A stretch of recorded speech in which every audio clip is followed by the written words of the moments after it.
Assalamu alaikum rahmatullahi wa barakatuhu. Welcome back once more to the Happy Strong Family live stream coming at you every Sunday from the second floor studios within Masjid Darul Iman. Now, yes, last night we had a phenomenal event with Miftah, and it was kicked off at like 3:30. We went all the way until 10:30 or 10:45.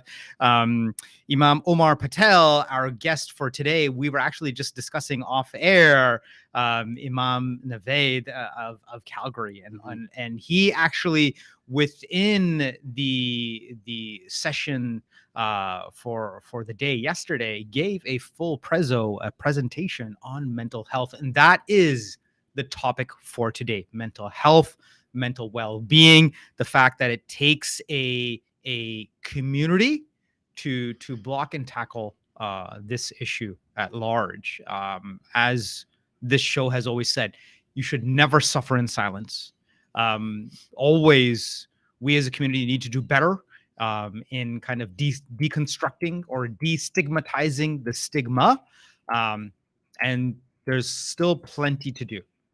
So, Imam Omar, welcome to the show. Jazakumullah khair for having me. Oh, you're welcome, man. You're welcome. So, just to give everyone, the audience, a breakdown, you are an imam.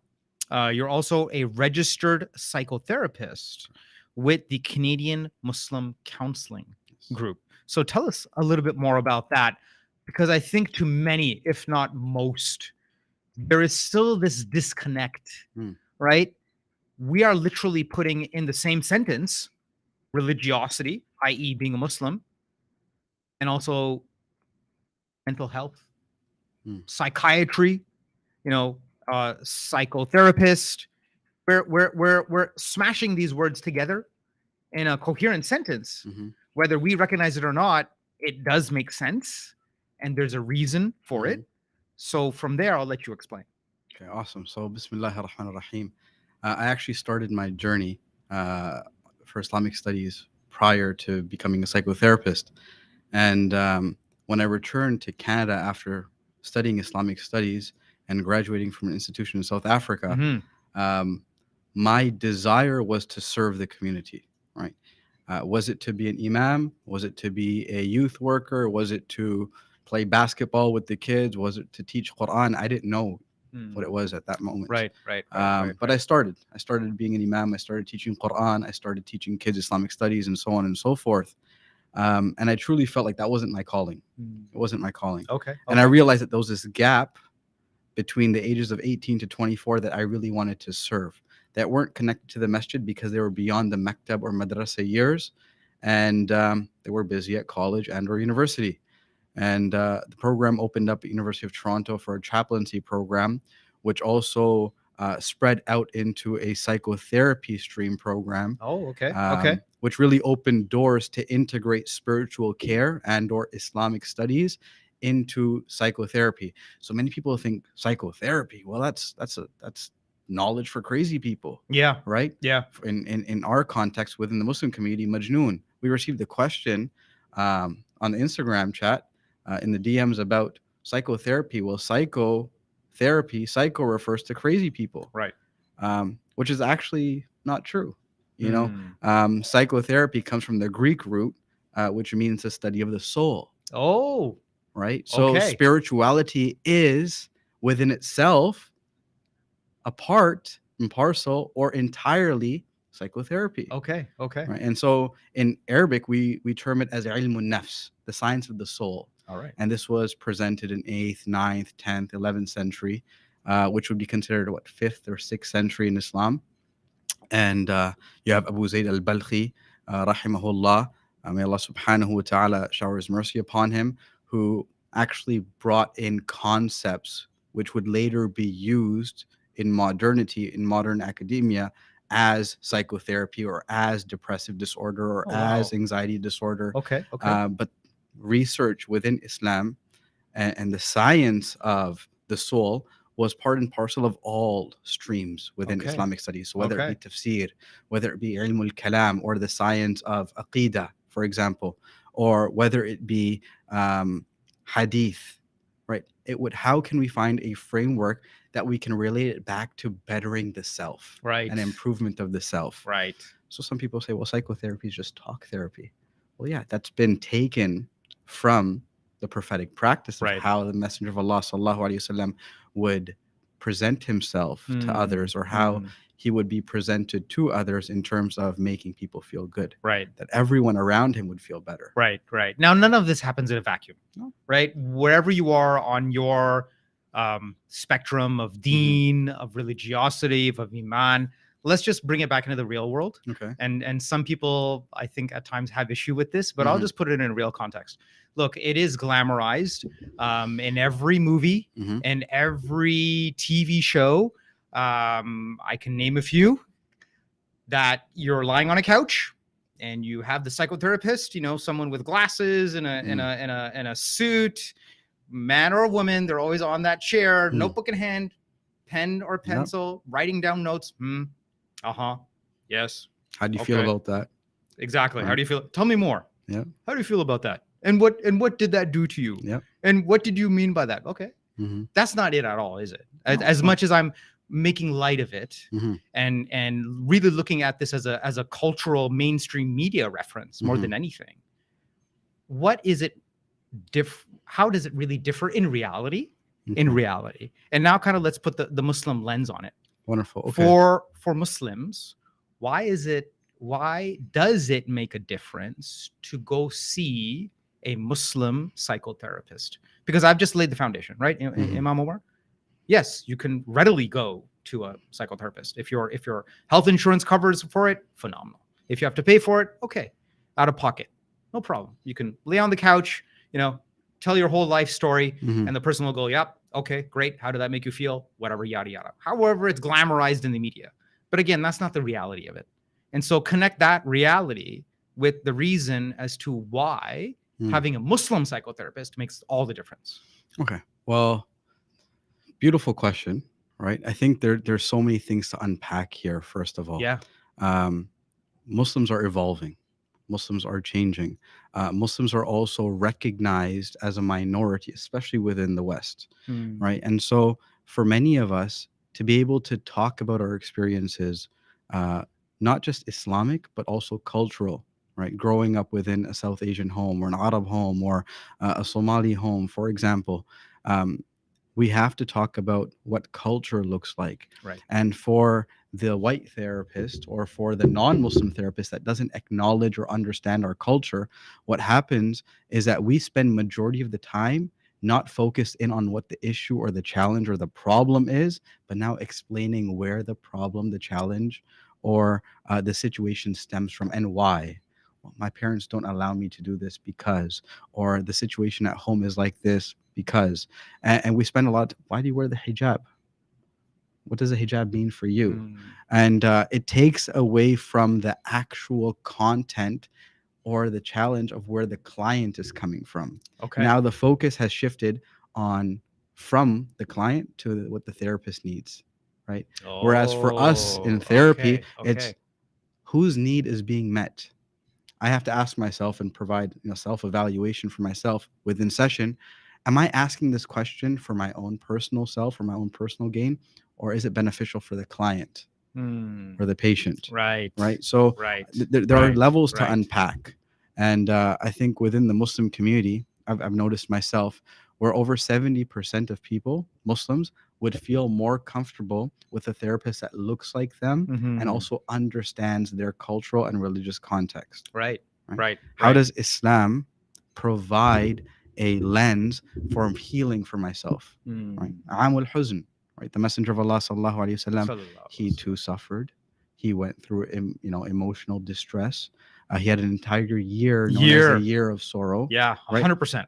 A year of emotional turmoil. Yes. Like it wasn't called a year of losing a child. It wasn't called a year of losing my wife. It was called a year of sadness, grief, huzn, right?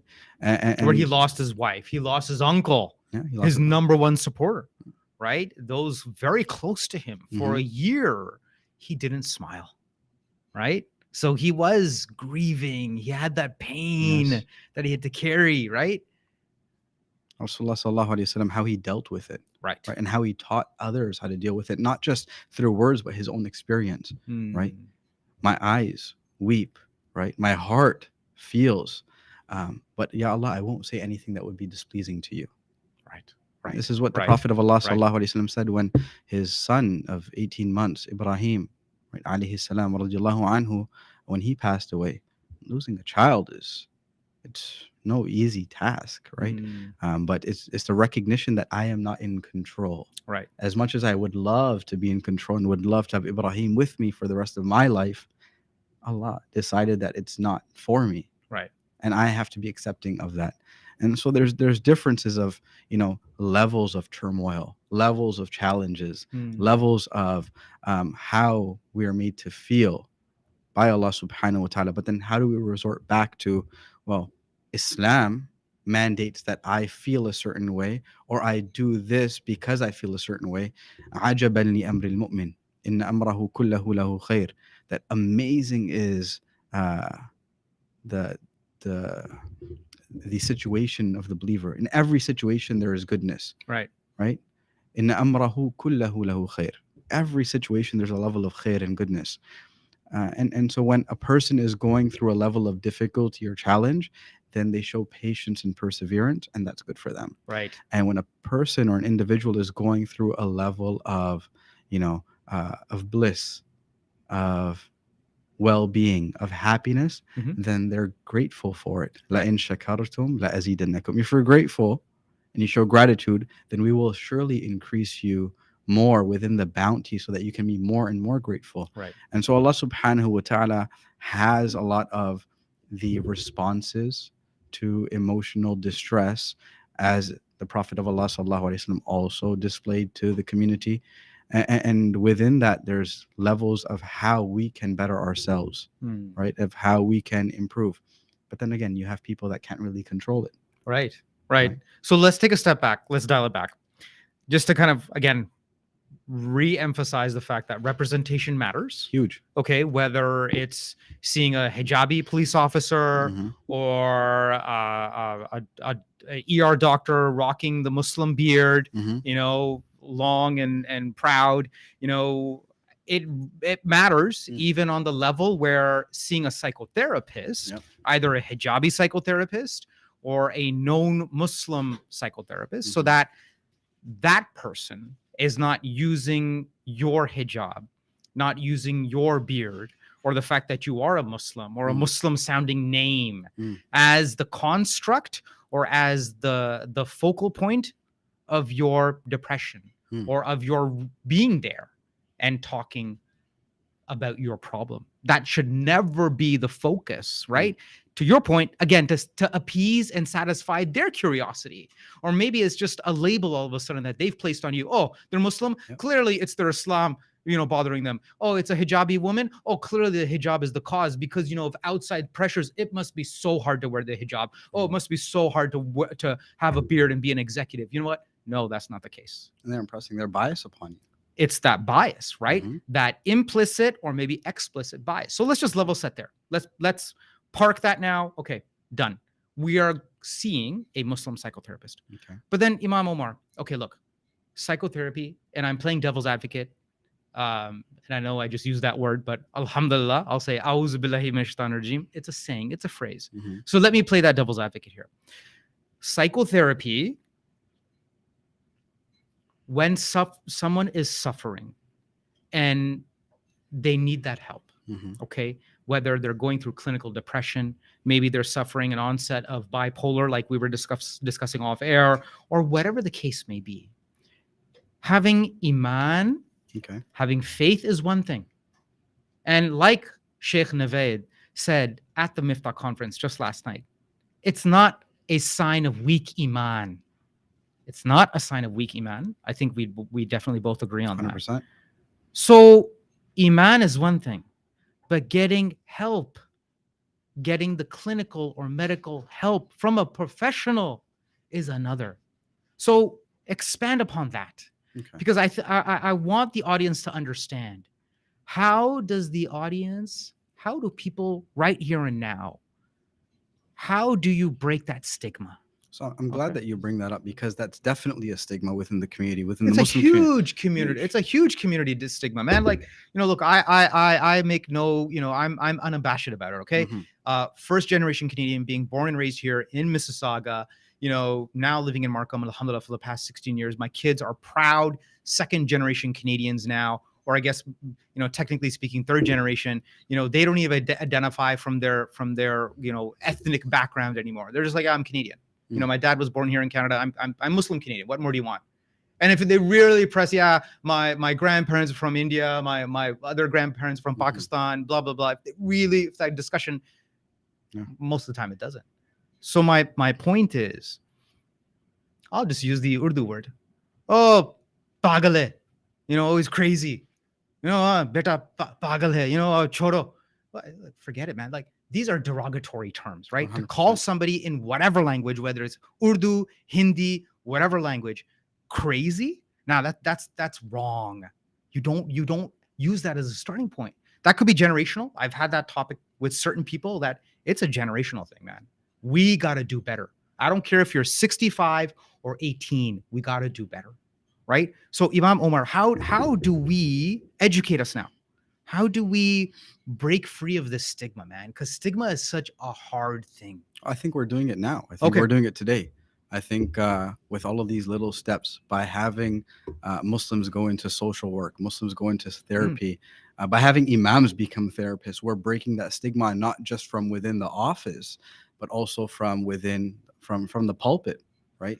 When you have conversations such as this, or you're bringing on other therapists to Happy Strong Family, we are breaking down that stigma bit by bit. To be able to have a huge Miftah conference here yesterday, and an entire segment of that dedicated to breaking down mental health. A whole session. It was so How many people were good. present yesterday? Oh, bro, there was couple like thousand? 23,000 people. 23,000 people? Yeah, because we arranged that many seats. And towards the end of the night, every seat in the house was taken. SubhanAllah.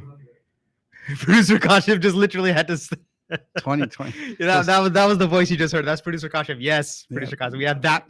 23,000 would be in the Area Canada Center. Wait, 2,000. Am I mixing up my numbers? 2,300. 2,300. 2,300. 2,300 were able to break the stigma yesterday. Yeah. Well, inshallah, the hope of that is that they take it to their families and they break down that stigma. But having conversations as such, what we do in university is we build community, right? Intentional community is extremely important. The masjid is a sacred space, and we don't want to take that away, right? Yep. But sometimes the masjid isn't a safe space. And part and parcel of our conversation is, how can we create safe spaces so Muslims feel comfortable enough to access mental health care from either the imam or the Muslim professional within the masjid? Because the masjid isn't just a place for prayer. Yes, its first priority is providing a place of prayer and sacred activities. But can it be a place or a community hub where the youth can come and feel safe enough and comfortable enough to confide in a known member of the community, to find safety, to find security, to find advice, and to feel supported? Because on university, what we do is we create the sense of chaplaincy, and chaplaincy is also a Christian term, and it talks about how can we provide safety and spiritual support to Muslims that are in a secular institution, right, that don't have a masjid within the center, right, within the institution, but we bring the masjid to them, vis-a-vis a few individuals. Sure. Whether it be an imam, whether it be a youth worker, whether it be a sheikh that comes and gives a halaqah, but intentional community where every person that walks in the door, whether they have a beard, whether they wear a topi, whether she wears a hijab, whether she doesn't look Muslim, whether they are Muslim or not, right, 100%. can still feel comfortable coming into the space and being welcomed, right? So we have about 20, 30, 40, 50 students coming out, and on weeks we have non-Muslims come and they accept Islam, and we have Muslims come and they renew their faith, primarily because of intentional community. I can't do this all on my own. I can't. Right. Right. Which is why we have 2,300 people coming for a lecture, because it's not just an individual journey to Allah. It's a communal journey. It's a collective journey. And the reason I'm bringing this, in reference to your question is we are breaking the stigma, not alone, but together collectively. Agreed. Right. 100%. It could be through 100%. It could be through music, right? It could be through Zain Bikha.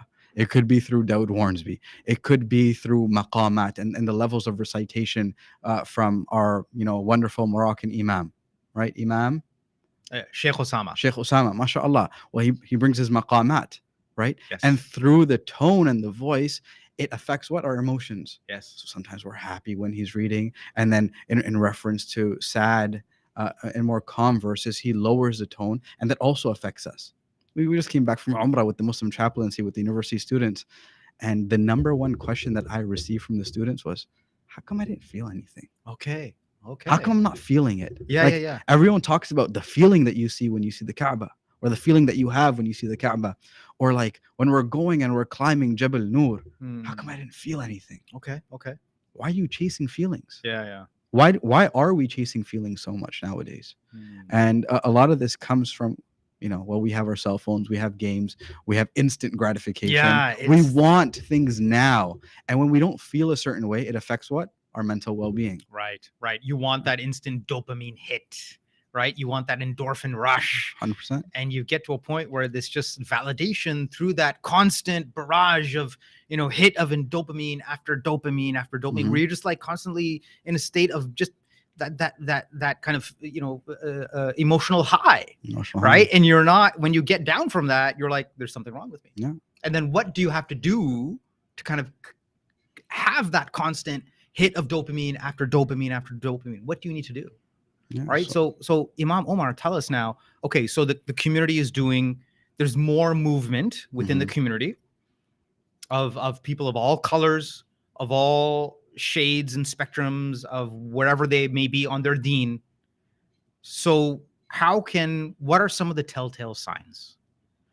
What are some of the telltale signs? Sheikh Naved, Imam Naved from Calgary gave a very, very powerful segment, presentation last night at the Miftah conference here in Masjid Dar al-Iman in Markham. And he started off, it was a tell-all. He was brutally honest, loved the man. And he went way back. He said, in my early 20s, one of my good friends, he wanted me to do the nikah. He's an imam, young imam, probably the first, 1 or 2 years of his imam life, right?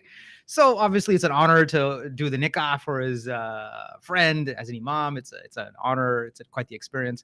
That same night, got called, and he immediately went and he's like, oh my God, this woman is like speaking in tongues and she's twisting and turning, doing all this. Oh, it must be a jinn, like a jinn, the spirit, possession, right?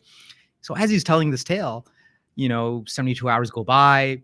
The woman is still, apparently possessed, and I'll put in air quotes, possessed, according to him. Just his frame of thought at that moment. Again, young, inexperienced imam, and he's admitting it, right? This is his story. He's telling his narrative, way back. And then, 72 hours pass. People in their 20s, he was still living with his parents. So were the other couple, and they both call home. Yeah. In doing that, then the parents are like, why didn't you call us earlier? You know what? Our daughter, she's bipolar, and she hasn't had an episode in about a dozen years, 10 years. So these are the exact symptoms that she has when she's suffering an episode of her bipolar disorder. And at that moment, it struck him. He's like, no, this is nothing spiritual. Yeah. This is not a jinn possession. As I've been kind of, it was always an ongoing joke within his madrasa, within his imam kind of, learning to become an imam. It was always just one of those things. Oh, jinn. Look, man. And he said at the end of his presentation, jinn don't even want to be near humans. Okay. Yeah. They don't even like us. Yeah. They're a different creation, different makhluk. But long story short, it wasn't a jinn possession, man. Nothing to gain. Yeah. It wasn't a jinn possession. It was someone going through bipolar. So he ended his story with a beautiful presentation of the signs of, it's a spectrum. It's never meant to be like, oh, I'm emotionally disconnected. I'm having a hard time, concentrating. And you read all of it, then you kind of self-diagnose, right? That was his message as well. Don't self-diagnose.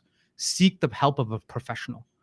And you actually start hearing some of the radio commercials now, about what is it, the College of Physicians of Ontario, or I think it's the Pharmacists Association of Ontario. Like, don't go on Google and then start being like, oh, what's my skin rash? All of a sudden you'll be like, yeah, I got, I can't even get out of the house. Yeah. I got this, and this. You've gone down this self-diagnosis rabbit hole. Yep. Right. And then all of a sudden you've got everything under the sun. I've diagnosed myself, many times, whether it be for like a heart attack, for cancer, subhanAllah. Once you go down that rabbit hole, you're lost, right? And so how can professionals help? And let's take a step back, because I want you to make it clear in terms of the laws and the regulations and the regulatory kind of governance and framework that rules the psychotherapy industry here in Canada. You can't make a person go seek help. So this is a two-pronged question. But if you, as a friend, as a spouse, as a partner, as a son or daughter, or as a parent, what are some of the telltale signs? And the first question. Second question, how can they get help? Because if you can't literally push them into the door or take them and be like, look, hun, hey, son, hey, daughter, or hey, Mrs., let's go. I'm coming in with you. If that can't happen, then what can you do? Okay, so some of the telltale signs, it depends on what the person is dealing with. But if you're looking at the DSM-5, the manual, you want to recognize that the person has been distressed for a significantly, amount of time, whether it be 3 to 6 months. Okay, so significant weight loss or gain. Okay, right. Okay. Not getting out of bed, not wanting to complete or fulfill tasks, okay. Lack of motivation. Okay. Now, these are all telltale signs for anxiety and depression, or generally where it starts from, right? And then the rumination of thoughts leads towards more severe disorders.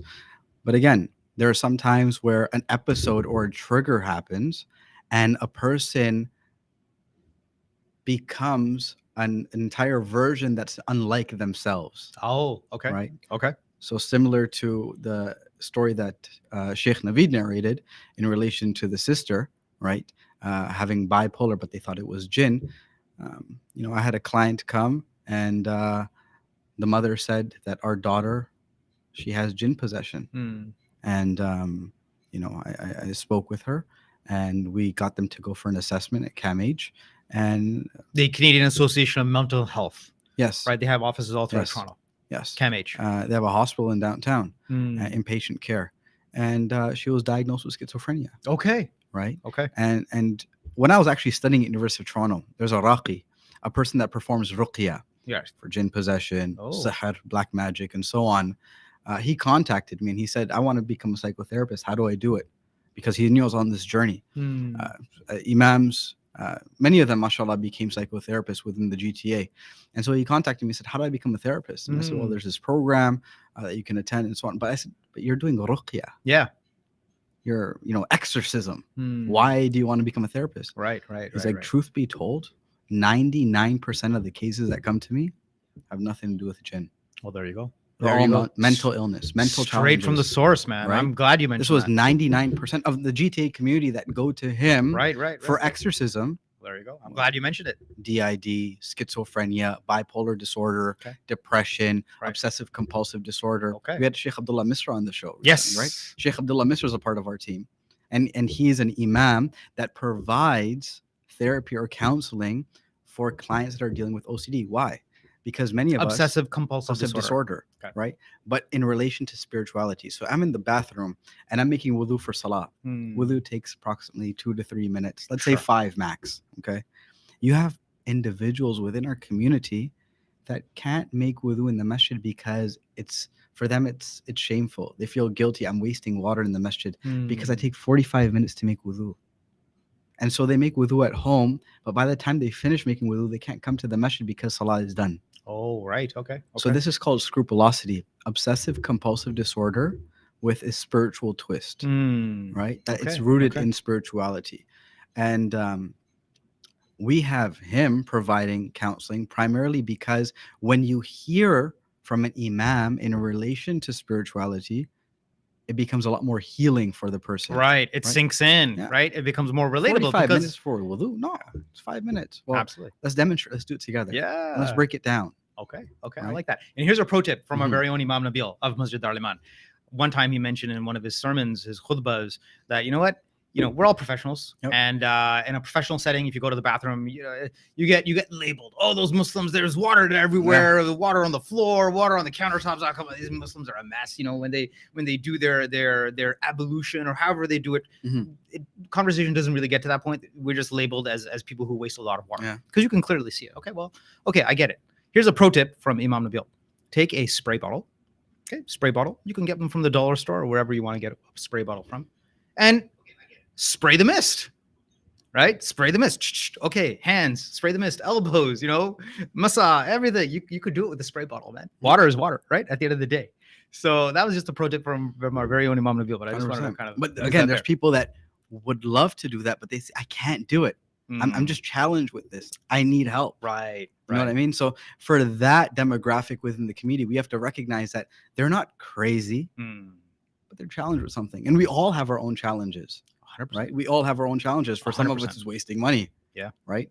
For some of us, it's wasting food. Yeah. For, everyone has their own challenges. Just because you're dealing with something on an emotional or psychological level does not necessarily, or even a spiritual level, does not mean you're crazy. Right. It means that this is my test. وَلَنَبْلُوَنَّكُمْ بِشَيْءٍ مِنَ الْخَوْفِ وَالْجُوعِ وَنَقْصٍ مِنَ الْأَمْوَالِ وَالْأَنفُسِ وَالثَّمَرَاتِ. Right? Allah subhanahu wa ta'ala says that we will surely test you with something of fear. He brings fear first before anything else. Right. Hunger. Why fear? Anxiety. Right. Right. And Allah subhanahu wa ta'ala says he's going to test us with it. Right. And everyone's test is different. 100%. For sure. And there's so many references. And yes, Allah's mercy is greater than his punishment. So let's just park that there as well. You can speak with any imam, any ustada, any sheikha, any sheikh. But it also needs to be said that Allah will test you. This life is a test. Allah will test you when it comes to children, when it comes to wealth, and when it comes to health. So when it comes to health, mental health, let's bring it back and get to question number 2. How do then people, loved ones, or people who are within your circle, when they see some of these signs, whether it's depression, anxiety, perhaps bipolar, they've educated themselves, they've sought the help of a professional as a first step, they've contacted the Canadian Muslim Counselling Group Association, be like, you know what, my loved one is going through this. How can they then get them into the door? Plain and simple. Plain and simple. It's not plain and simple. Okay, good answer. Right? Good answer. I'm just going to be honest and yeah, frank with please. you. It's not plain and simple. Please. We have clients calling us all the time and saying, my partner or my child or my parent is going through XYZ. Can you give them a call and have them meet with you? Okay. It's beyond our scope. We're not allowed to. We It's can't. it's beyond your scope. It's beyond our scope of practice. Legally, you can't do that. Legally, we can't call anyone and say, hey, somebody called and said that you need help. Okay. We're here. We're an agency. We can provide help and assistance for you. Right. Think of us if you need anything. We can't do that. It's beyond our scope of practice. Okay. What we can do is we can let the loved one know that maintain your presence. Be with the person that's suffering. Be present. Be present. And being present doesn't mean you have to say something. Okay. It doesn't. What happens within our communities culturally is that we need to fill the void of silence with words, right? Do something. Come on, let's go out. Let's talk. You need to talk to somebody. I'll take you somewhere. We can talk. We can do this. Don't worry about it. It's going to be fine. And we want to fill silent void. But what helps within people that are going through challenges is presence. Right. How can I be present for someone dealing with a difficulty without saying anything to them, but letting them know that if you need anything, I'm here for you. Yes. I love you. Okay. Right. I got you. Okay. I'll take care of you. Whatever it is that you need, I'm here for you. If you need any level of support, know that I love you and I'm present. And they hear that. They'll hear it. Okay. And so when the time comes for them to muster up the courage and say, okay, I think I need help, they know where to turn to. Secondly, right, there are ways that we can, like a husband to a wife, right? I think in many relationships, there's a lot of conflict. And especially post-COVID, you know, individuals are calling and saying, well, how do I convince my partner or my spouse to come for therapy? And one of the ways that I tell them is that let them know that I need to go to therapy, but I would love for you to join, primarily so that I can get better in serving you in the relationship. Okay. Right. Solid answer. It's convincing enough to say, all right, my husband's saying he needs therapy. Yeah. Of course I'm going to go, because I'm going to let the therapist know exactly what kind of man he is. Right. You know? Right. And it happens and it works. And we get them through the door, 6 to 8 sessions booked, and it significantly improves our relationship. Right. Okay. But for some people it works. For some people it doesn't work. Okay. Okay. Recognizing that, you know, mashallah, a lot more people are becoming open to the idea of therapy. Right. However, you still have a small demographic within the community that aren't open to it. It's going to take time. When we first started Canadian Muslim Counselling, we started with 2 therapists. Okay. 2. And we're probably getting about 15 to 20 clients a week. 2 years later, we have about 18 therapists. Oh, and mashallah. we have about 170 clients a week. I'm only saying mashallah because there's good and bad in that. 100%. I wish it were not that high of a number, but that's the reality of it, isn't it? But you see, that statement right there, and I don't mean to call you out, Mushtaq, but it's also stigmatized, because 170 people coming in doesn't necessarily mean there's something bad going on for them. It just means that they need another level of support. Okay. Okay. Right? Well, It means they need that's good. another level of support. That's good. Or instead of being reactive, they're being proactive. Phenomenal. Right? Phenomenal. So I have a lot of Phenomenal. clients that come for therapy or counseling that they don't necessarily have something wrong with them. And I ask them, like, why are you here? Well, I appreciate conversing with you. They're looking for someone just to bounce ideas off of. Yeah. Or they're looking for a safe space where it's non-judgmental and they're not being ridiculed. Right. Right. I can't Right. share these kind of things with my friends. Okay. I don't feel comfortable sharing it with my parents, not with Yeah. my partner, not with my kids. But I need just a third party just to listen to me. Love it. Love Right? it. And I will always be one to stand up and be corrected. No issues with that whatsoever. So that's forgive me. good. No. I think the community needs to hear it. I needed to hear that. So that's good. I just want to add something also Yeah, on that producer point Kashif, is, please. you know, one of the things also with the counseling, and I tell this to all my friends, all my cousins, like, I'm sort of in that boat where there's times where I need it, there's times I don't, but I still, like, Sheikh Abdullah I met because I actually booked him through Canadian Muslim Counselling to bounce ideas off of him, right? I have private coverage through work for my entire family, $10,000 a year that I could waste and let it go to the big insurance companies as part of their $1 billion profit. Of course. I choose to put that into Muslim therapists. I make sure every $10,000 is spent. And, you know, it helps me also because the conversations, parenting conversations, marriage conversations, any type of conversation. So that's something I would encourage our viewers also, is that for any type of, you know, just bouncing ideas off of, a lot of people that are working have private insurance where these things would be covered. Don't put that into the $1 billion profit of the insurance company that's invested in the Muslim community, because this is an avenue to help with our day-to-day lives, right? No one's beyond not needing some sort of guidance, some sort 100%. of help, some sort of. It's an opportunity to put that back into the Muslim community if you have that. Like, what bad can come from it, right? Yeah, well said, producer Kashif. And look, you're many a time the voice of reason, or the voice of disruption and challenge. I like that too. I like that side of you as well. So it's good. Look, and this is where we'll keep this within the happy, strong family context of it being a family. So if you have that family, or if you're married, or if you have a spouse, partner, anywhere, you know, to Kashif's point, use that coverage. Those insurance companies, that's part of their profit line. Counting on the fact that you're not going to use that coverage. It might seem counterintuitive, right? But you're paying for it. You're paying out of pocket. You might as well use it or lose it. And it's in your insurance company's best interests that you don't use it. So I'm speaking directly to the camera, and all Muslim Canadians or Muslims in general, wherever you may be listening in on this live stream, use your insurance coverage, your healthcare and coverage. And if you have Muslim practitioners, use it towards them. And if it's not going to them, ask your insurance company. Why not? You're paying for it, aren't you? You're the customer. And as many people always say, customer is always right. So I'll just park it there. Now, Number 3. yeah, Imam Omar, please. Number 3 is the same way we lead by example when it comes to the masjid. I can't force anyone to go for salah. I can't bring, fair. my family member to the masjid if they don't want to come. Mhm. But I lead by example. Okay. I'm going to the masjid, whether you want to come or not. I'm going to the Miftah program, whether you want to come or not. But it'd be nice if you could join me.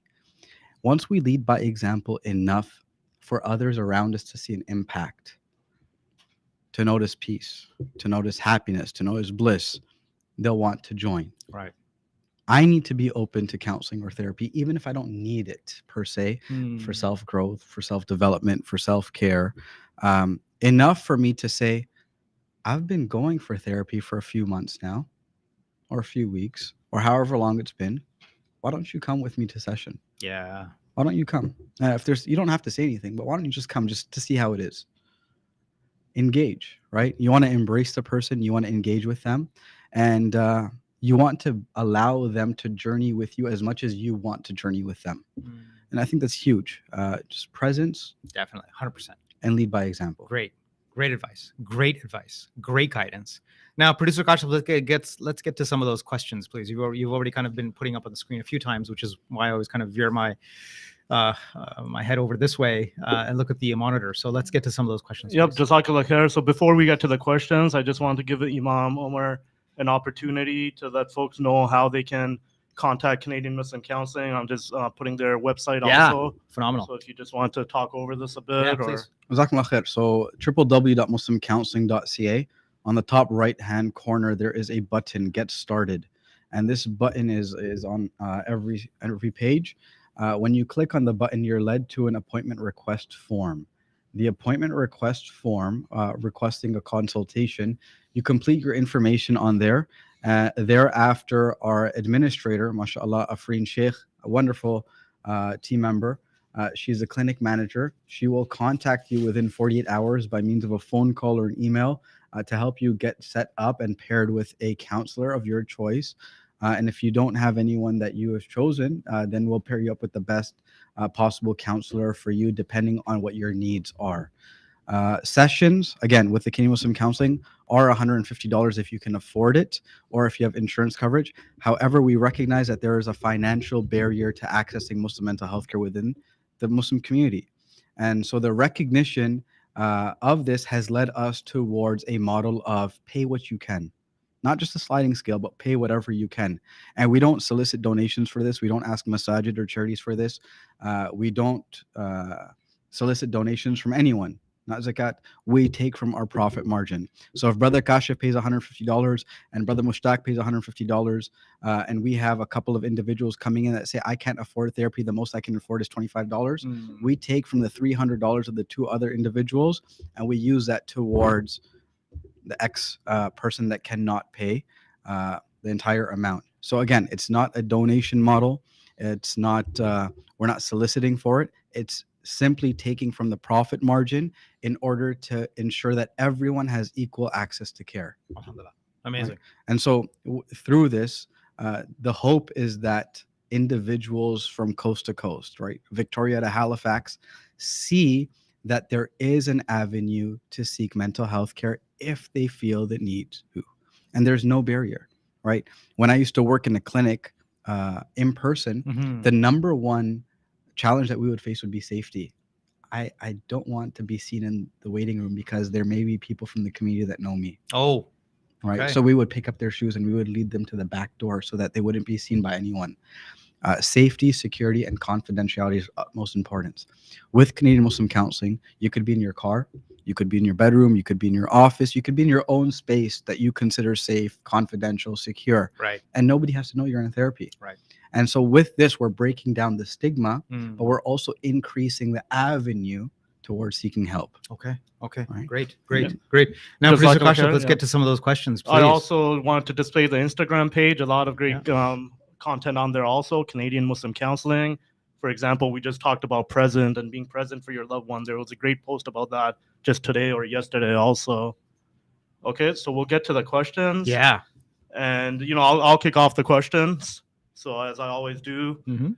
Brother Mushtaq and myself sometimes get in trouble on this show. We say things. We're beyond that point now, man. Let's we're get just to it. volunteers. We're doing it for the sake of the community, just the conversations. And I think Imam Patel, Omar, you mentioned something. You were kind about it. I'm going to call it out a bit harder. Is we need to create safe spaces. 100%. Yeah. Massages is something close to my heart because I've been part of a few projects where we've tried to have mental health initiatives at massages. They're just not ready for it. And the reason I say that is the masjid itself is not a safe space. And you touched upon it a little bit. So how can counseling succeed there when people are most in need, most vulnerable? For example, the youth we talked about a lot. Yeah. Masjids, we talk about representation matters. Most masjids in the GTA don't have a woman on the board. They're not allowed. How can we create safe spaces where we can't even create, don't represent the entire community, right? So it's just, and maybe it's my 20 years of trying to do things and be involved where I've just sort of become recognized that it's very hard with massages, that I think that counseling will succeed in massages because they're just not safe spaces themselves. But maybe, inshallah, I'm wrong because I make a lot of dua for that. But I've just sort of stepped back on trying to even work on those type of things now. No, I appreciate that. I think it's huge that. But sorry, my actual question was but from this show, I have noticed that sometimes, I don't mean to offend anyone, but just by having the conversations, sometimes it has had some benefits. So my sort of question is, if we are looking to create safe spaces for counseling, not just masjid, but other organizations, what are some of those basics that we need to sort of have in order to even, as a prerequisite to sort of even get counseling up and going there, get mental health services going in those institutes? So tell me more about that. I'm not sure I understand.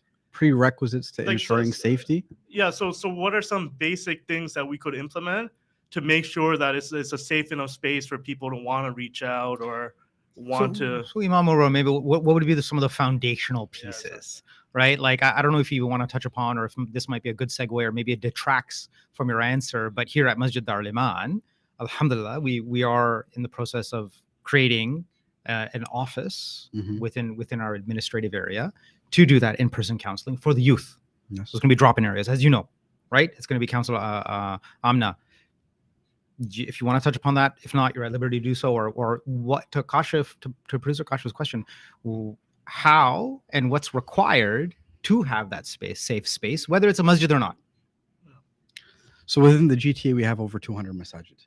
Yes. Okay, we have over 200 masajid, but there are less than a handful of masajid that would be open to the idea of having mental health services within their community. And the reason is because their community hasn't been prepared for it by their leadership, right? I've worked with 3 masajid so far that have provided mental health care or services to their community. Mention them. Mention them? Call them out. ISNA. Because you know what? Alhamdulillah, good on them. ISNA. Good on them. IIT. And Dar al-Iman. Right? So 3 masajid have been opened. And I wasn't waiting for the Dar al-Iman part. Dar al-Iman has been... We're in the process, right? But again, having a conversation with leadership at Dar al-Iman is a huge step in and within itself. Alhamdulillah. The recognition of it. This only within the GTA.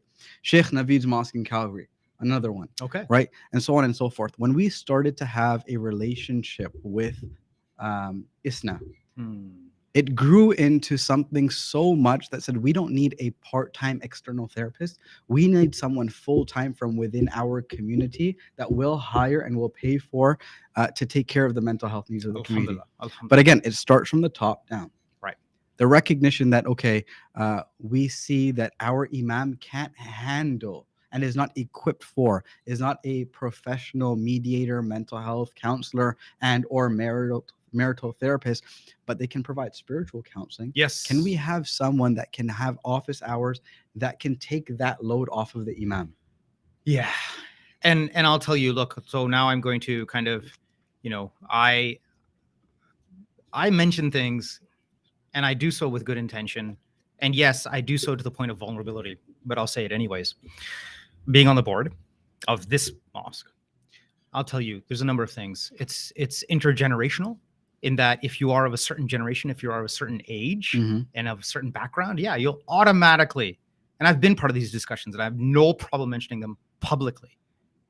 You'll have those conversations where it's like, oh, pagale, It's that Urdu Hindi word, right? Mhm. But I hate that word, and I know the word I'm using. And people will say, "Oh, don't use the word hate." No. Look, that's the wrong word to use, man. Mhm. Okay, I don't care whatever cultural upbringing you've had, whatever age you are. We need to get well beyond that. Okay, and like I said, like I prefaced my comments early on, and you can see a little bit of a rise in my voice. I get passionate about these things. Look, to have the masjid as a hub of activity, like you said, both from a spiritual and cultural being a living, breathing part of the community, Mhm. beyond just a place to pray. We have to do better. 100%. We have to do better within the board, within the Madrassa Shura, and all of that. Yes. So I'll be the first to stand up. Yeah. Alhamdulillah, we are going to have that Yeah, office. Jazakallah khair, barakallah We're feekum. preparing that office. No. It's not a shout out to Dar Liman. Okay, but we as a community, and if you are on a board of a mosque or if you're volunteering at a mosque, I'm just a volunteer. But if you are a part of the shura, then look, listen up. I don't care from whatever background you may be. You're here in Canada, you're Canadian. End of story. You need to do better. You need to do better. You need to represent your community better. An imam is an imam is an imam. And then even in the past two shows, I've been talking about my to point of vulnerability. I have a lot of friends who are imams. They're human beings, damn it. Okay, with all their shortcomings, good, bad, and all. Because we're human. Mhm. But if you have a purpose in life to be an imam, then you're serving the community. Okay? So imams are, alhamdulillah, great at what they do. But are they professional psychotherapists? No. There are a handful of imams, like yourself, who are both. Mhm. Alhamdulillah. More power to them. But to your point, and I stand by that point as well, more masajids need to do a better job of bringing in professionals like your organization or any other organization that deals with psychotherapy from a Muslim Islamic perspective. Because again, I will say very straightforward, very passionately, seeking help, going to a psychotherapist, mental health is not a sign of weak imam. 100%. Weak iman. And we discussed this off air. And it was part of Sheikh Navid's session yesterday during the Miftah program. And I'm so glad he said it. Mhm. He said what is obvious and what needed to be said. And he backed it up with hadith. He backed it up with ayahs of the Quran, so that there's no doubt in anybody's mind. Okay, no doubt whatsoever. Going through depression, going through any type of mental health issue or mental well-being issue, it's not a sign of weak iman. Can we as a community get over that point? Just leave it, man. Park it. It's done. Okay. You're not a weak Muslim. You're not a bad Muslim for feeling something emotional in your head, which does affect you physically. Mhm. There's so many studies that have proven if you are clinically depressed, you're gonna feel physically You're gonna feel something in your chest. ill as well, man. Mhm. So let's get beyond that point. I'll get off my soapbox now. Take it back a notch. I But think, please. subhanallah, the passion that Brother Mushtaq brings in relation to counseling and the need for counseling and therapy and mental health or mental wellness is huge. And having him on as a part of the board definitely makes an impact within the community. You have Sheikh Naveed within Calgary, who also is a champion for mental wellness and mental health. And you'll see that within his community, there's access for whether it be, maternal support, whether it be a mom and tot group, whether it be premarital courses, all things that lead towards mental wellness or emotional well-being, which is important to have because our community isn't just, a community that comes together to pray together. We also need to play together. We're also social beings, right? Insan from uns. We need to communicate with one another in a healthy way, and communicating in a healthy way, not just on devices, but in person, to have a place to come together to play basketball, cricket, tennis, so on and so forth. But seeing that our children thrive in these environments. Right. And if we don't create the Right. safe space for them, then they'll do it elsewhere. That's it. Right. Isn't it? And so having institutions where we've built, not from our own dollars, but from the community's money, Mhm. the community has a say in how we invest that money.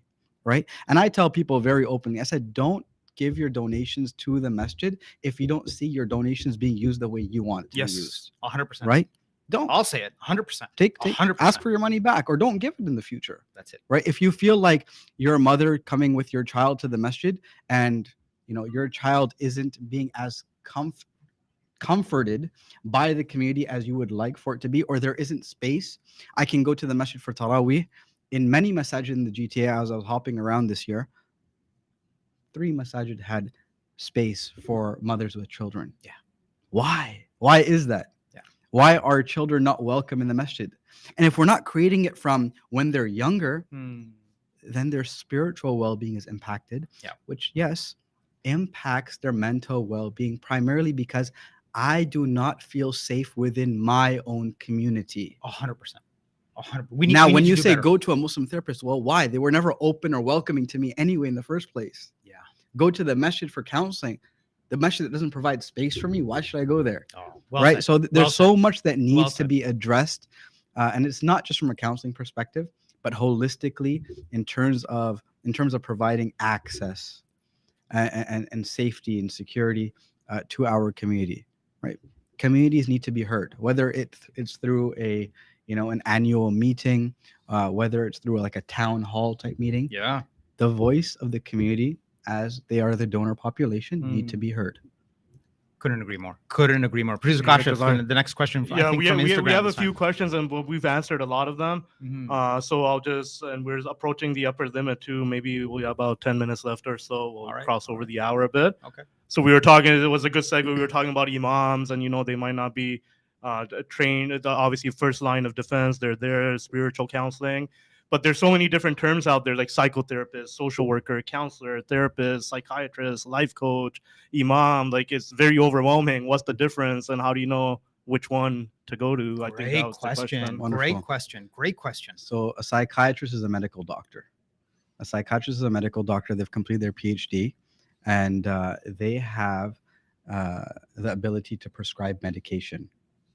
Oh, okay. So a psychiatrist would be considered the top of the chain. Of the chain. Then you have a psychologist who is not a medical doctor but has a PhD, and the psychologist is a psychotherapist with a PhD.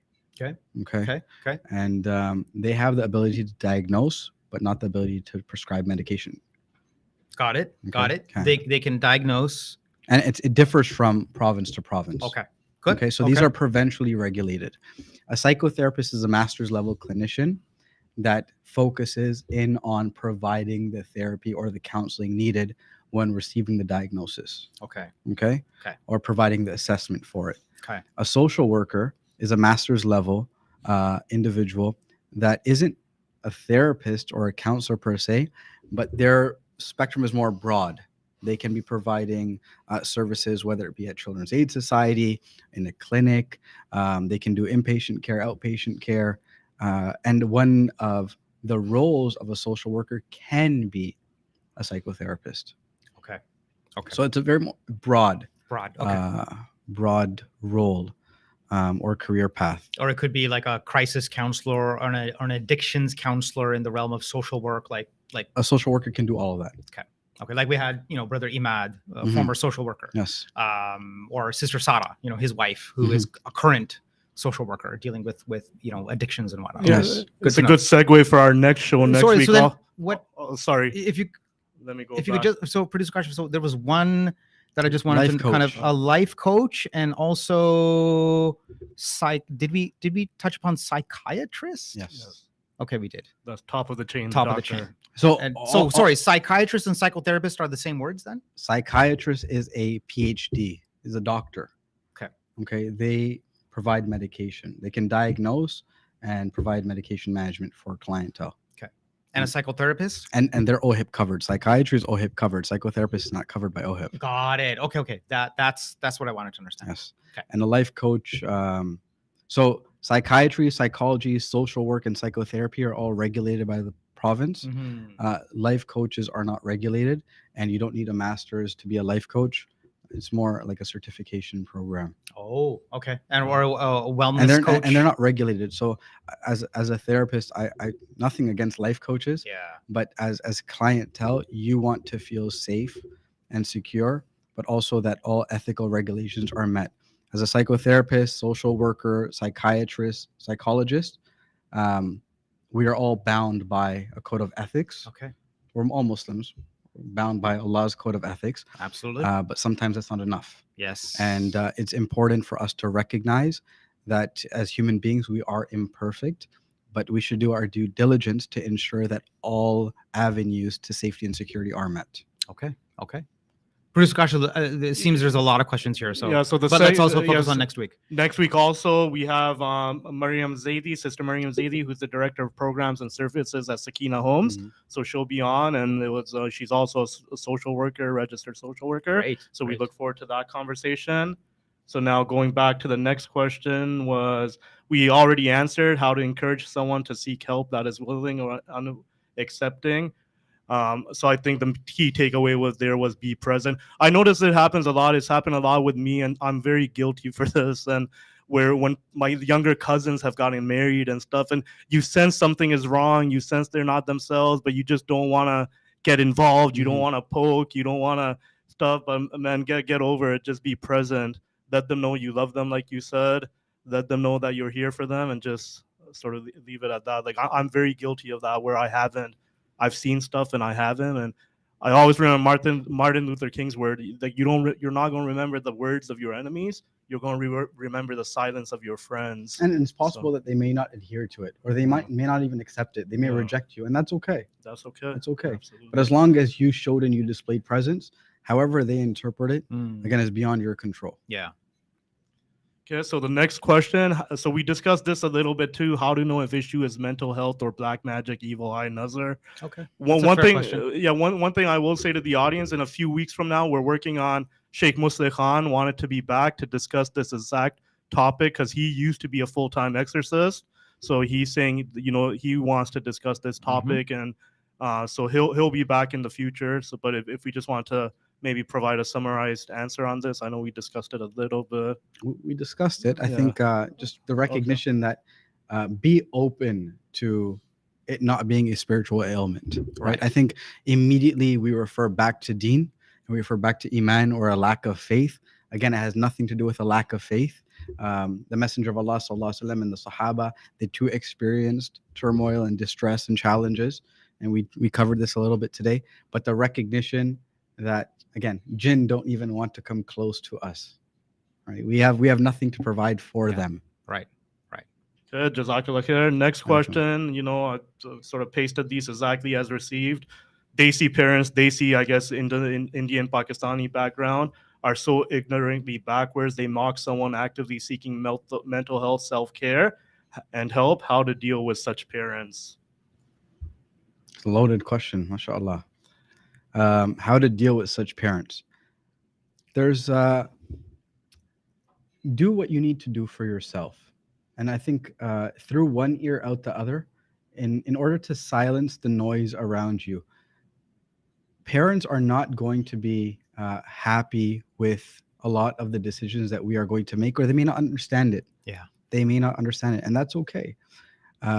It's difficult to hear backlash from family members or criticism from family members, especially when we're trying to do good for ourselves. They may feel like, okay, well, you're crazy. You're going to speak to somebody else, right? Pagal, or you're majnoon. However, it's very important to say that I am doing this for me, and it's no different than me going to the masjid. It's no different from me than speaking to the imam.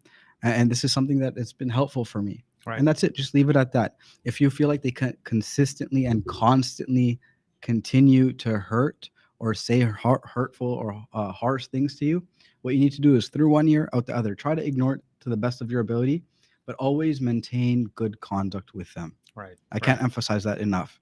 That's your it. parents are your parents are your parents. Yeah. Maintain good conduct, whether they agree, whether they understand or not. Yeah. My opinion, when we talked about and obviously my opinion, I'm like, this is just my opinion. When we talked about the difference between why it's important to have an Islamic therapist versus a faith-based counseling versus non-Western, it's the word toxic, right? If it was a Western like psychotherapist, they would be, oh, that's a toxic parent, get rid of them, cut them out of your lives. But Islam teaches us different, right? Exactly as you're saying. 100%. So The Islamic principles that we have within our faith, right? And how that impacts our relationships and how that impacts ourself, right? Whether it be going to the masjid, I don't feel comfortable going to the masjid because there's a person there that I don't really like. Okay, well, how do we navigate that situation? A Muslim therapist will deal with it differently than a non-Muslim therapist. For sure. Right? The hijab. I had my first ever counseling session was a youngster at the University of Toronto. She came to me and she says, I do not feel comfortable in the hijab. She had slits on her wrists. Oh, She was suicidal. Goodness. Okay. And the pressure of wearing the hijab because she was a part of the MSA from other sisters was so great that she wanted to kill herself. Oh God. I said, take it off. Yeah. Take it off. If you feel safer and it will make you feel better, take it off. 100%. Take off your hijab. 100%. And she was like, you're an imam. And I said, I know. Take off your hijab. It's okay. Because the preservation of life is more important than wearing the hijab. The preservation of life is amongst the maqasid or the objectives of Islamic law. Agreed. And so what happens is that she took off her hijab. A couple of years later, I saw her in the hallway and she had it back on. And she's still struggling with it, but it's okay to struggle with something as long as you have reason to live in obedience to Allah subhanahu wa ta'ala, whether it's imperfect or striving towards perfection, because human beings and Muslims, we're never going to be perfect spiritually. Yes. We've been created imperfect, and Allah loves that imperfection It's that about spectrum. It's that spectrum, 100%. right? Now, just to quickly add some color commentary to parenting. Look, as a father of three, and I'm by no means, no one is perfect, and I'll always preface this. But as a father of three, as a first or second generation Canadian, I'll say this much: what would kind of get my back up against the wall would be if my child were to come to me and be like, "Oh, Baba, I'm going to see a psychiatrist, and you know, I'm going to do this, and this, and basically I'm gonna, you know, here's my plan, and it's gonna take me further away from Islam, and I'm going to leave home, and I'm gonna be on my own." I'd be like, whoa, these are all red flags for me as a parent. I care for you as your father. You're saying that you're going away from your deen. Why is that? This is all hypothetical, but that would be like massive red flag. So I'm going to turn this on its head now that I've kind of posited this hypothetical situation. If my child were to come to me and say, Baba, you know, I am going through I'm going through a situation where I need to see a psychiatrist. I'm giving you a heads up, you know, whether you want to take me or not. I'm going to take my friend who's also a Muslim, or I'm going to take, you know, another family member. It could be her grandmother, could be her uncle, that is maybe my brother-in-law, or maybe my, you know, someone that is a recognized family member, right? Or maybe it could be her best friend. So then at that point, I have to back down. And if I want the safety and preservation of my child, I'll be like, you know what, kid? Okay, I hear you. And I apologize that maybe I haven't heard you up until now, but go ahead. You know, that would kind of defray the situation. 100%. Right? And I pray for any parent doesn't get to that. But I just wanted to kind of address that question. That look, a child, obviously, if they are, and when I say child, I mean like within that vulnerable space, Sheikh Naveed touched upon it as well, within that like 18 to 24. That 18 to 24 space, and that's where you mentioned you wanted to kind of focus on when you got into this space. They're vulnerable at that age, 100%. Right? Because it's a whole bunch of issues right now, identity issues, gender identity issues, you know, just confidence, whether you're rocking the hijab or not, or whether you're trying to grow a beard or not. Like, who am I in this world, or am I going through OCD? Am I clinically depressed? You know, at that age or whatever age you may be, right? But as a parent, I'm just kind of putting out there one aspect of what's going on in my head right now as a parent. You know, that's where I'd kind of feel a little bit more comfortable if the child were to say, hey, look, I'm doing this for my own good, but I'm telling you that here's why I'm doing it. Yeah. But it's huge that to be able to have a situation where your child can come to you, To confide in you, that's confidence in you, right? And so that would be the optimal situation. Yeah, it would be optimal. It's not always that case. I know. But it would be definitely a beautiful situation. The recognition that I, as a parent, I need to understand that whether my child is 5 years old or 15 years old, for them to come communicate or confide in me is confidence in me and in our relationship, in that partnership. Let's get to the next question. So next question, good one here. My husband sees a female therapist has benefited a lot, alhamdulillah. At times I feel jealous and feel like he feels more comfortable connected to her than me. He should be seeing someone male, I think, due to personal connection that can't be avoided. He disagrees. What is your professional and Islamic opinion on a different gendered therapist? Oh, Wonderful question. Wow. Okay. Wonderful What a question. So we pair up male clients and patients with male therapists and female clients and patients with female therapists. Okay. However, we are open to the idea if the client requests an opposite gender, we provide that to them upon the request. However, from our own selves, we keep it with the same gender. Now, in relation to this, if a wife feels uncomfortable that her husband is feeling more validated or secure in his relationship with his female therapist, what can I do to provide that level of safety and open communication as a wife with my husband so that my husband can confide in me and communicate openly with me? Is it permissible?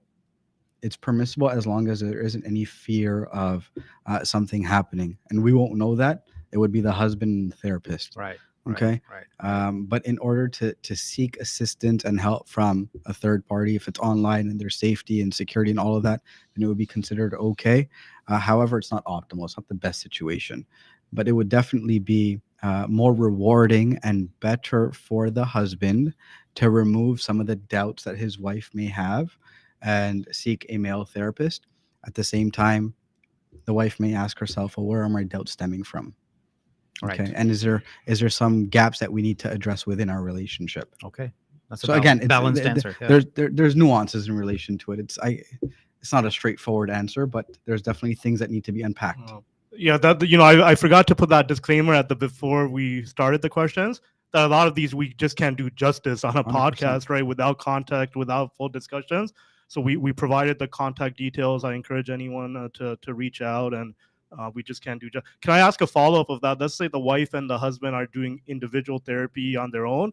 How much are they allowed poking each other or asking what was said in your therapy or wanting to know, or how much responsibility does the husband have to tell the wife exactly what happened in therapy? Because I could see that kind of causing issues also, right, between husband and wife. Well, I think there should be some ground rules established within the therapy protocol itself by the therapist. When I provide marital therapy to couples, we set some ground rules of what it's going to look like after the session. Okay. Because I'm only with you for 50 to 60 minutes a week. Okay. And it shouldn't lead to conflict outside of the session, but lead towards conversation or communication outside of session. So what that looks like is we will not probe, right? Number one, we will not probe, right? Do not yuck my yum. Number two, if something is important to me or something is meaningful to me, I don't want you to come and ridicule me after session. Like if I expressed my vulnerability in myself and things that were important to me that I probably never expressed to you because I didn't feel safe, but I felt safer in session with a third party, then don't come to me after session and ridicule me. You know? Right. But it's also important to recognize that we're opening doors to facilitate meaningful conversation. Let's not shut the doors after the conclusion or upon the conclusion of the session, right? Do you have a role and responsibility to share? If you're doing individual therapy with your partner, you don't. You have a responsibility to be better. You have a responsibility to be your improved self, to not just waste that 1 hour or 50 minutes, but to come and say, well, my therapist told me that when I come home from work, I should embrace you, give you a hug. Okay. Right. And so is it okay if I do that? Are you okay with it? Right. So how can I improve myself for the betterment of our relationship? Jazakallah khair. Okay. So Okay. next question, I think we already answered in We detail right up already front. did, The word psycho and Yeah, psychotherapy. very beginning. It's Yep. the soul, actually, as it Yes. stems from the Greek word. So the question here was, how do I know if the step I have taken was not from shaitan and was from Allah's will, as I am feeling guilty? And this would have to be unpacked in a session. What step? So I can't answer it. Yeah, no, that's fair enough. That's more than fair enough, and that's the And also, disclaimer. it seems like this is stemming from a fear-based approach, which would be considered anxiety. Yeah. Again, a diagnosis wouldn't be appropriate for it, but the question's vague enough that I wouldn't be able to answer it, and I wouldn't be able to provide due justice to it. Is there any general on like what's from shaitan and what's from Allah's will? Like, is that Well, everything's from Allah. exactly Everything so, is from Allah. so there we go.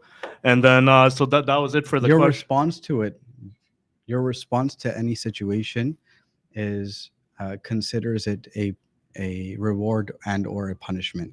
So in asabatu sarra shakara, if you display gratitude and gratefulness in a good situation, then it becomes a source of reward. But in a good situation, if you still neglect it and you still neglect Allah subhanahu wa ta'ala and you still reject him, then it becomes a source of punishment for you or a test that you have failed. So that's one thing that I could answer in relation to it. But that's again, actually a beautiful reminder. Like how did it impact your connection to Allah? Right? 100%. Did it bring you closer to Allah, or did you make move you further from Allah? So, Jazakallah khair, beautiful reminder. We had so that was it for the questions. We had a few comments coming in. Okay. We had well presented, mashallah, mashallah, very good initiative. Brother Kesser is listening here. He's like, mashallah, very well articulated. Need more such podcasts in near future. May Allah subhanahu wa ta'ala bless you and your family tremendously. Dr. Rashid was also listening in, and he had he had a reminder for us that parents are our easiest way of getting to Jannah. So yes, we appreciate all the support from the audience, all the questions, and I'll hand it back to you, Mushtaq. All right. So, Imam Omar, these podcasts are just meant to be jump off points. And I mean jumping off to discussion, to unpack, to deconstruct, simply to kind of at least start the conversation, 100%. right? Where the what we can do in like say 50 minutes or an hour, I find more and more of our weekly live streams are getting up to the upper hour limit, but it's just meant to have the conversation. And yeah, we have the difficult conversations, good, bad, ugly, and all. We kind of deconstruct things, and we just want to kind of have a narrative more than anything. Yeah, look, and it's just meant to benefit. We truly do have the intention here within Happy Strong Family that this is all to benefit. If it's benefiting one person, or if this benefits somebody, 5 years from now, they just happen to come across this on YouTube, whatever the case may be, right? So, Imam Omar, thank you for coming. You and I have run into each other many a time. You're now part of the CMC, is now part of Masjid Darul Iman. Let's do more stuff to benefit Inshallah. the community, to benefit the GTA, and let's continue raising awareness on the issue of mental well-being, mental health. Inshallah. And I'll just put it out there for what it's worth. You look at some of the big corporations like Bell Canada. I used to be in the ad agency space, and I've worked with Bell Media many a time. They have the likes of Howie Mandel and Marnie, the Canadian figure skater, the Canadian icon. They're all talking up what their definition of mental health, and no one should suffer in silence, and all of that other great stuff, great cause, right? And they put a lot into deconstructing or removing the stigma at large. But I'm now going to encourage the Canadian Muslim community directly, whether you're a business owner or an individual, have the discussions, support the cause. If you are a Canadian Muslim owner, support the cause in your own way. I've recently just come across, I think it's either Zabia Halal Meat, Crescent Foods, but one of the halal meat providers, they have a bus shelter campaign and a digital, I think a billboard campaign saying stop Muslim hate. So they have a Caucasian next to clearly a hijab wearing Muslim. I don't know what whatever background or whatever she is, but you have two of the very kind of similar color looking people. I don't know how else to describe it. One is wearing a hijab, one is not. And the simple message is beautiful. Stop Muslim hate. Why not? Yep. Right? So that's a corporate kind of take on spreading the word. Right? So I'll just use this soapbox and this platform to say, hey, Muslim business owners, do your part to also, like Bell Canada, you may not be Bell Canada in terms of size and money and power, but you are part of society. You're paying your taxes. You're supporting families here. Whether you're first generation, second generation, third generation, or you've come from a long, alhamdulillah, triumphant, background of being here for like hundreds of years, whatever your case may be. Just do your part and be part of having this conversation. Imam Omar, thank you so very much for being on the show. For having me. Appreciate it.